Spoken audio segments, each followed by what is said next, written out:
baru saja melakukan dosa besar, tapi tidak riwayat itu tidak disebutkan dosa apa.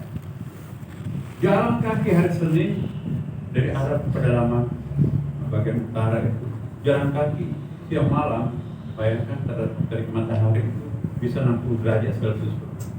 Kita di sini 33 derajat seperti sekarang ini di handphone ya, itu panasnya minta ampun. Kalau 60 derajat, 50 derajat itu kayak apa? Menggigit kepala itu, non-stop jalan. Hari Rabu sore baru sampai di rumahnya Rasulullah SAW. Kenapa dia jalan kaki dari situ? Nggak mungkin Tuhan menerima tobat. Nggak mungkin Tuhan menerima permohonan. Aku akan mengunjungi Rasulullah karena membaca surah An-Nisa ayat 64 tadi itu. Kalau ada yang datang kepada Muhammad memohon pertolongan untuk diampunkan dosanya oleh kata Allah, engkau akan menjumpai aku, Tuhan Maha Penerima Taubat. Semangat pergi ke rumahnya Rasulullah. Begitu sore-sore datang banyak orang kayak kita di sini. Tapi Assalamualaikum kok nggak ada yang jawab. Ada apa sih? Pada nangis. Ya bulan, apakah kamu tidak tahu? Rasulullah meninggal pada Senin, tadi siang baru dimakamkan hari Rabu. 3 hari mayatnya Rasulullah, Senin, Selasa, Rabu baru dimakamkan. Ini juga penting. Biasanya itu Muhammad itu, bukan cepat ini. Dikuburkan cepat, tidak dikuburkan cepat, itu yang penting mayatnya nggak membusuk, nggak ada masalah. Kenapa harus? Kan laki lumota memang dari situ ada ya.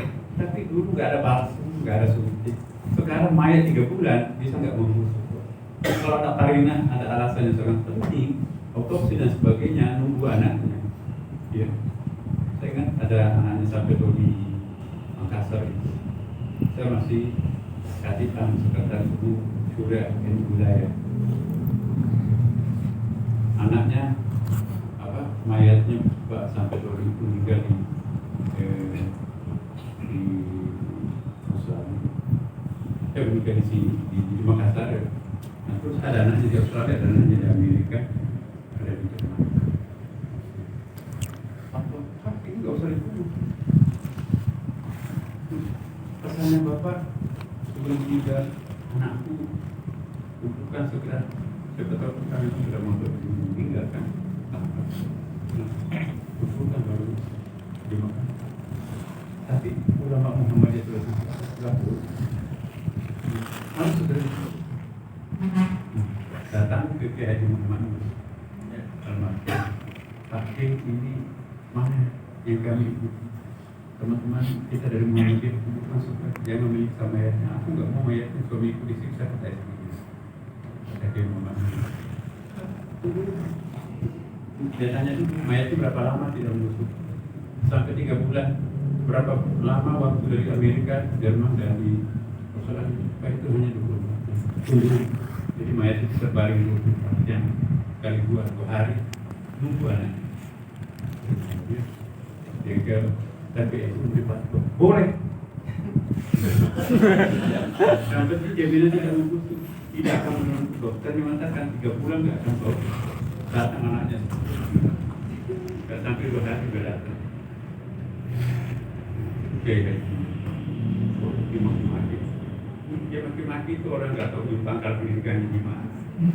Guru Takianur itu kapal Quran 3 bungkus di kaki Ka'bah. Masa itu disesatkan. Nah, ayat tadi ini begitu si pemuda itu mengatakan Rasulullah sudah nangis sejadi-jadi. Ya. Saya ingin mengulangi kenapa Nabi tidak dimakamkan pada hari itu.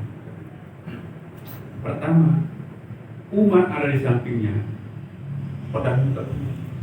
Barang siapa yang mengatakan Rasulullah wafat, aku akan tepas leher. Itu cintanya Rasulullah, Nabi kepada cintanya terhadap Rasulullah. Tapi aneh umat paling banyak menyebalkan sahabat itu. Dan itu pikirannya rasional. Umat itu paling banyak mendebat Nabi. Sampai sahabat itu jengkel. Tapi ironisnya ada beberapa ayat khusus untuk meluruskan perbedaan pendapat Nabi dengan Umar, dan ayat itu tidak memihak pada Nabi tapi memihak ke Umar. Ada disertasi dengan Jakarta ketika ayat yang memihak pada Umar tidak memihak pada Nabi.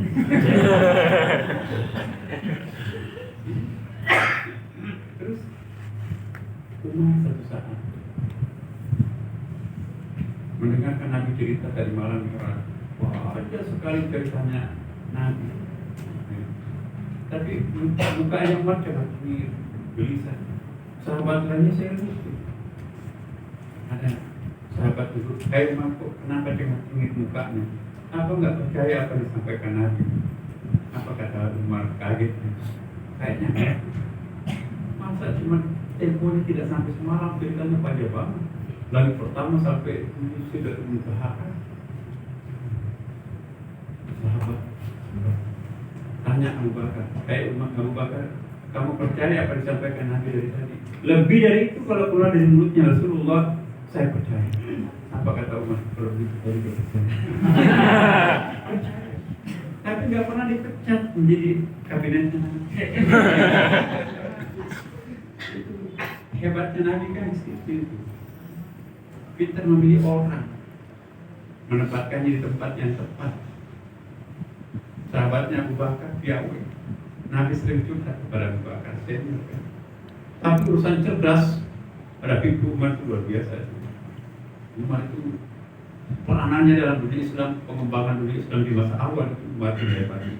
Dia menaklukkan Palestina, Yerusalem, dia menaklukkan Mesir, dia menaklukkan Baghdad dan sebagainya. Itu peranan Umar. Hebat Umar. Tapi Utsman lagi hebatnya cari uang.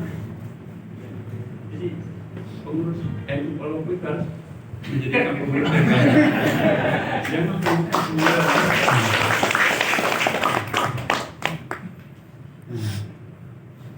Nabi menurut Utsman kalau sedekah jangan 100%, karena dia jual semua kekayaan termasuk untanya kan. Gampang Rasulullah nanti bekerja itu kan. Dia biayai pengungsi. Utsman itu dia jual lelang semua hartanya, membiayai pengungsi Mekah pindah ke Madinah. 3 tahun pindah ke Madinah, salah seorang terkaya di samping Abdurrahman bin Auf adalah Utsman. Jadi enak tuh kalau bendaharanya NU itu begitu. Nggak mikir kalau urusan NU itu.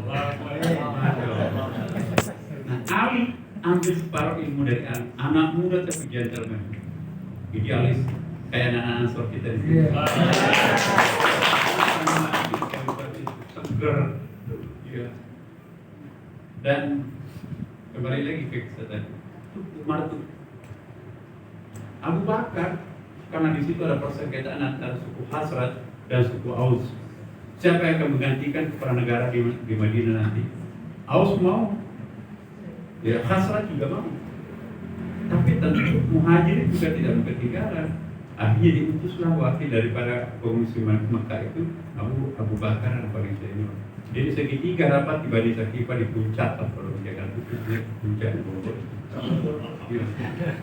Nah sini puncaknya apa? Nah 3 hari baru selesai di situ, akhirnya diputuskan Abu Bakar yang menjadi penggantinya Rasulullah. Turun Abu Bakar, kaget. Ya Rasulullah masih ada di sini, kenapa gak dimakamkan? Tuh merah mukanya Umar tuh gak pernah tidur. Begitu cintanya seorang Umar terhadap Rasulullah. Dan ada hadisnya, Umar itu dijamin masuk surga tanpa pemerintahan. Allah. Jadi jangan memandang enteng orang yang nakal-nakal sedikit.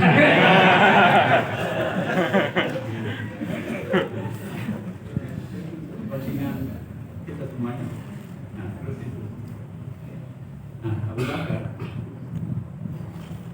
dia nggak berani mengatakan apapun. Dinasehati, kalau orang emosi jangan dinasehati.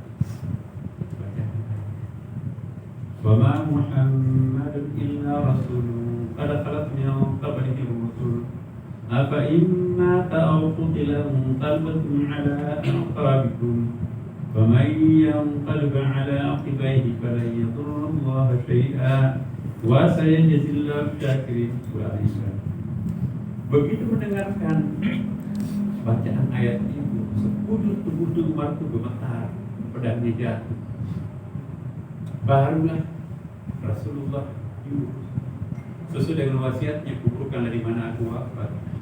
3 hari sebelum wafat, Nabi minta izin kepada istrinya yang lain, izinkan aku menjalani penyakit ini di kamarnya Aisyah. Nah di situ dia wafat. Kisah wafatnya Rasulullah sangat mengharukan.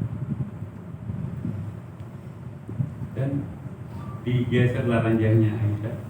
Di situ ditanam Rasulullah SAW. Kalau ini melihat ranjangnya Aisyah, tempat wafatnya Rasulullah, lihat makamnya. Tapi sekarang nggak bisa kita lihat. Lebih gampang masuk di Ka'bah. Kadang-kadang kalau Ka'bah itu 3, 4, 5 kali itu sampai 10 kali dibuka kalau ada tamu di Ka'bah. Kalau makam Rasulullah, karena mengapa sampai Madinah itu, Masjid Madinah itu yang dulu ditutup jabat baru dibuka. Dulu tutup rapat, tapi sekarang sudah boleh dibuka 24 jam, tapi dipakai terpal, tidak boleh ke sekitar makam Rasulullah. Saya tanya, memang besar di situ. Kadang-kadang kalau malam-malam banyak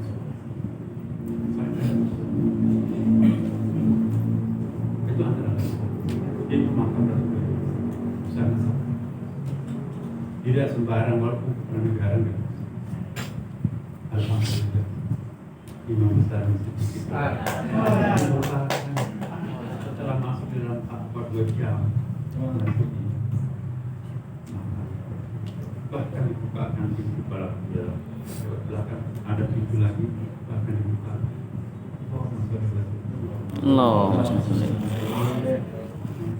Jadi si ada pedalaman ini itu Rasulullah mensaksikan bahwa mau nangis merong-rong perangkap ditegur oleh sahabat saya, hai Fulan, yang Fulan berhentilah menangis.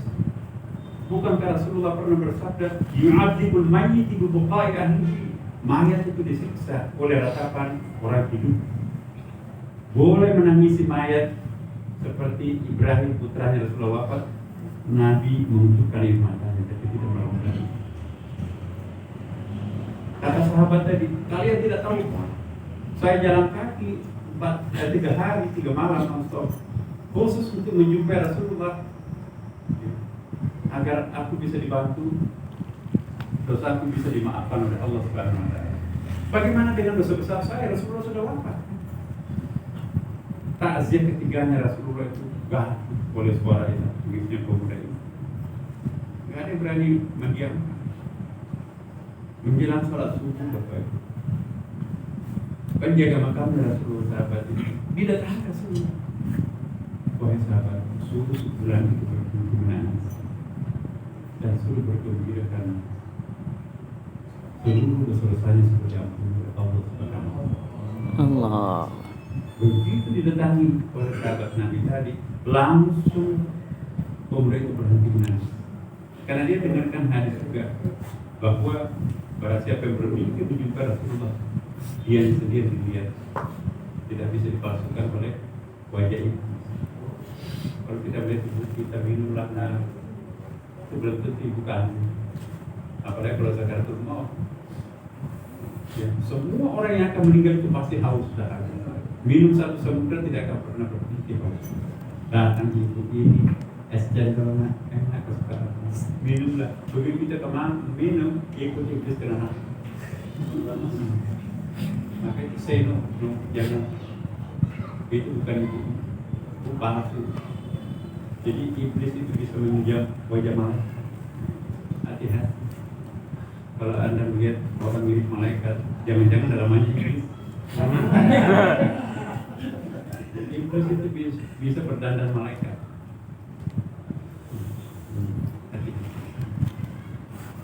Malaikat di dalam rumah cium oleh istrinya sama anaknya, tapi di luar sana iblis.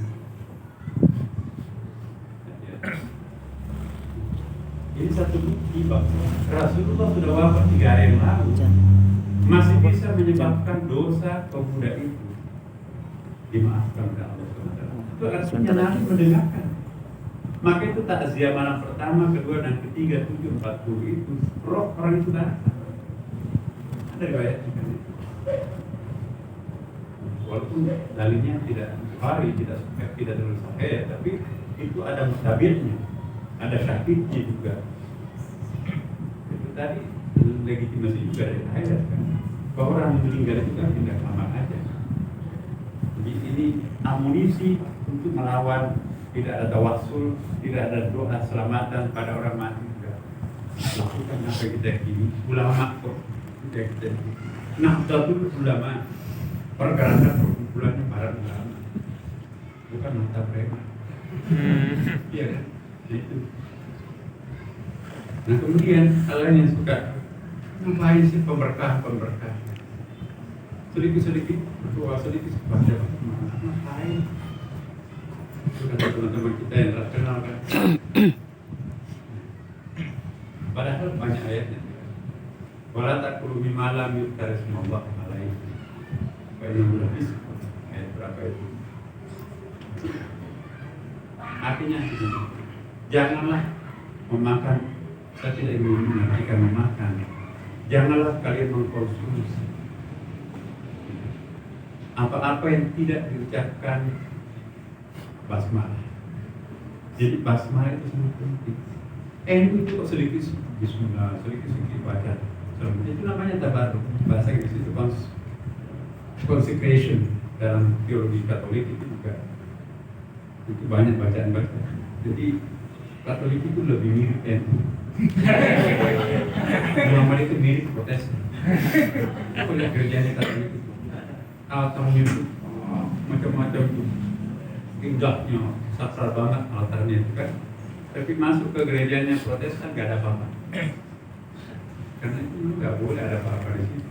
Jadi bedanya Protestan dan Katolik. Jadi kita ya NU itu lebih mirip Katolik, sakralannya.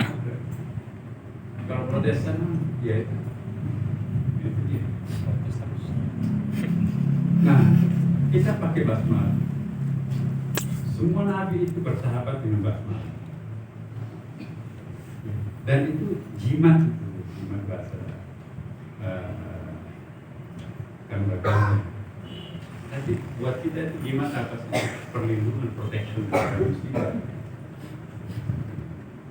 Bismillahirrahmanirrahim. Yang dibaca ya. Nabi Nuh ketika menggerakkan perahu, Bismillahirrahmanirrahim, Bismillahi majraha wa mursaha.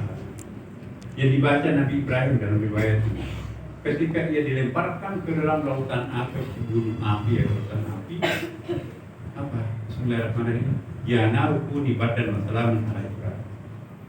Yang dibaca Nabi Isa ketika menghidupkan orang mati, menyembuhkan penyakit tidak bisa diubah oleh dokter. Bismillahirrahmanirrahim. Yang dibaca Nabi Ibrahim, apa yang redaksi surat dari Nabi Sulaiman di dalam surat Iqra Balqis, yang membuat Balqis sangat hijau gemetar. Inna bumi Sulaimana wa inna bumi Bismillahirrahmanirrahim. 30 juz Quran 666 ayat. Kalau itu dipadatkan, pemadatannya ada surah Al-Fatihah, Sabur Matani, tambah. Jadi 7 ayat itu. Nah, kalau 7 ayat itu dikurangi basmalahnya, apa artinya? Sabur Matani yang Quran ayat. Jadi kalau ada yang nggak baca basmalah pada waktu, atau ada orang mengingkari bukan basmalahnya Al-Fatihah, bukan ayat dari surah Al-Fatihah, itulah yang merusak-rusak, mengacak-acak Al-Quran. Karena Al-Quran itu disusun atas dasar rumus 19, wa alaiha tis'ata asyar, dan di atasnya ada angka 19. Apa artinya itu? Coba kita lihat. Ayat yang paling pertama Al-Quran itu kan surah Al-Alaq 5 ayat, Iqra bismillahirrahmanirrahim, dan seterusnya. 5 ayat itu persis angkanya, kosakatanya 19. Berapa jumlah ayatnya surah Al-Alaq? 19. Hitung dari bawah ke atas, pulang surat Binas, pulang surat Al-Alaq, anak tangga ke 19, surah Al-Alaq. Dari atas ke bawah lagi, amma yatasaalun abasa dan seterusnya. Turun anak tangga ke 19, Iqra bismi rabbikal ladzi. Jumlah kosakatanya 19 ayat itu juga bisa dibagi 19. Berapa surah dalam Quran? 114. Dibagi 19 sama dengan 6. Ya kan? Ya. Alif Lam Mim. Jumlah suruh komputer indeks gampang. Seluruh kosakata diawali dengan alif, lam dan mim dalam surah Al-Baqarah 3 juz. Kalau nggak bisa dibagi 19 habis itu, maka itu Quran palsu. Nah, tambahkan 10 surah diawali alif lam mim itu. Digabungkan semuanya, indeks semuanya, semua harus bisa dibagi 19. Kaf, ha, ya, ain, sad, semua bisa. Huruf kaf, ha, ya, dan sadnya itu bisa dibagi 19. Nun, qasibin, ain, sin, qaf. Dari dulu kita mengatakan Allahu a'lam bimuradihi, ya kan? Padahal ternyata itu keyword untuk memahami originalitasnya Quran. Kapan Quran itu tidak bisa dibagi 19, maka itu Quran palsu dan itu mengacak-acak Al-Quran. Jumlah huruf isma dalam Quran itu 19 tanpa memasukkan basmalah di luar batang tubuh Al-Quran. Jumlah Allah itu 2200 sekian ada dalam ayat itu harus bisa dibagi 19. Jumlah Ar-Rahman dalam Quran 57 kali. Itu dibagi 19 sama dengan 3. Jumlah Ar-Rahim dalam Quran 114 kali. Dibagi 19 sama dengan 3. Kalau tidak memasukkan basmalah pada surah Al-Fatihah, rusak total Al-Quran. Allah. Mati langka itu.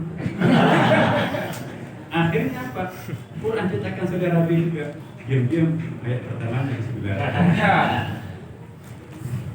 Jadi NU itu hebat, ya kan?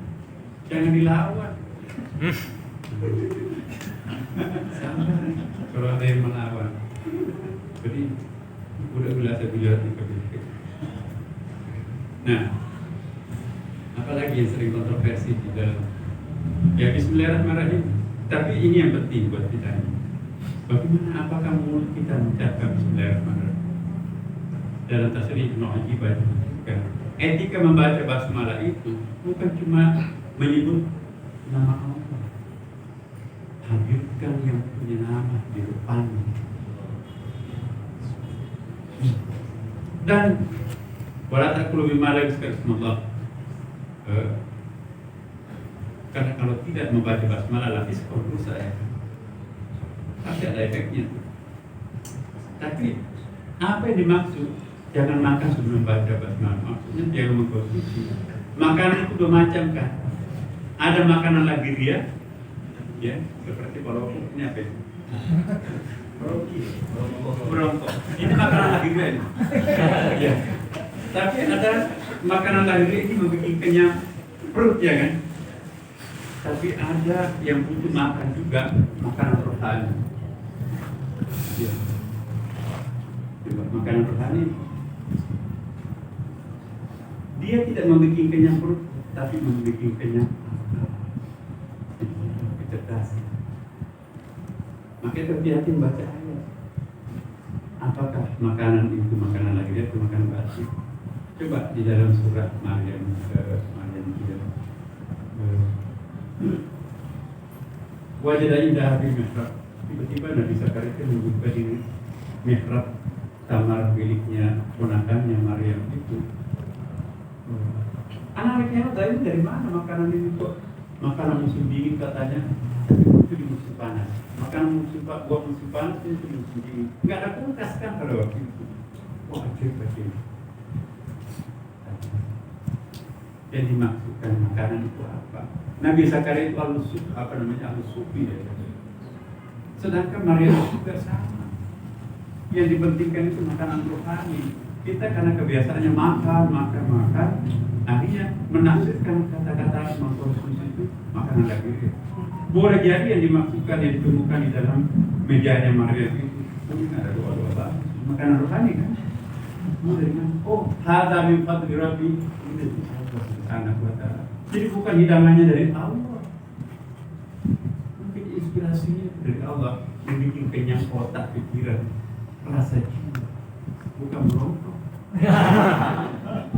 Karena kita suka makan kan, jadi konotasi ini menafsirkan itu ayat makan. Ini dia teman-teman. Jadi baca basmalah, hadirkan maka itu. Terakhir, tapi ini sampai tengah malam. Waktu kita sangat tepat.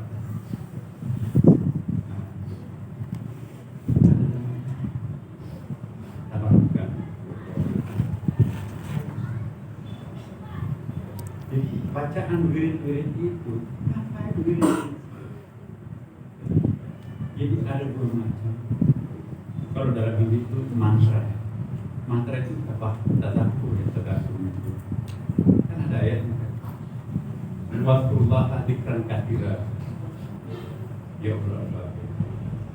Zikir banyak. Tapi ada zikir, ada wirid, ada tafakkur, ada tadabbur. Apa bedanya panjang? Ikuti sunnah saya setiap hari. Jadi maksudnya itu adalah tafakkur. Jadi mengingat Allah, menyebut nama Allah. Itu penting. Karena gelombang elektromagnetik suara itu penting. Jadi ada suara itu sangat penting. Misalnya La ilaha illallah Muhammadur Rasulullah.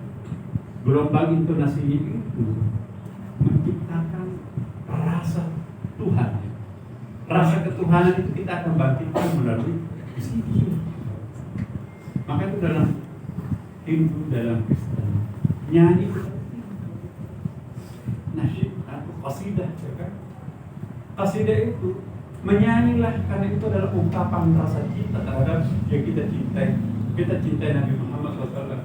Salatullah salamullah ala Rasulillah. Walatullah salamullah ala Yasin Habibillah. Tradisinya yang lain. Saya hanya kepada saya waktu Kati Amir satu periode dengan Ibu Dharma bahkan saya satu-satunya orang Sulawesi Selatan yang di Kati Amir tidak pernah ada dalam sejarah. Sampai nanti saya tanya dia kepada Bapak kita, kenapa kita kalau baca selawat itu? Jawabannya lain. Balik bertanya ini, kenapa kalau kepala negara datang, hadirin ini mau berdiri, kepala negara masuk ke ruangan. Ini Rasulullah datang, masa enggak berdiri? Lebih mulia mana kepala negara? Atau Rasul? Ya Rasul, dia berdiri. Kenapa? Kalau kita mau menghadirkan Rasulullah dalam ruangan, kata kunci dalam setiap majlis. Mau enggak kita dihadiri oleh Rasulullah setiap majlis? Oh. Dua kata kunci. Kode rahasianya kalau ingin memanggil rohnya datang dalam majlis kita. Ini yang banget. Jadi wilayah ini belum tentu ada.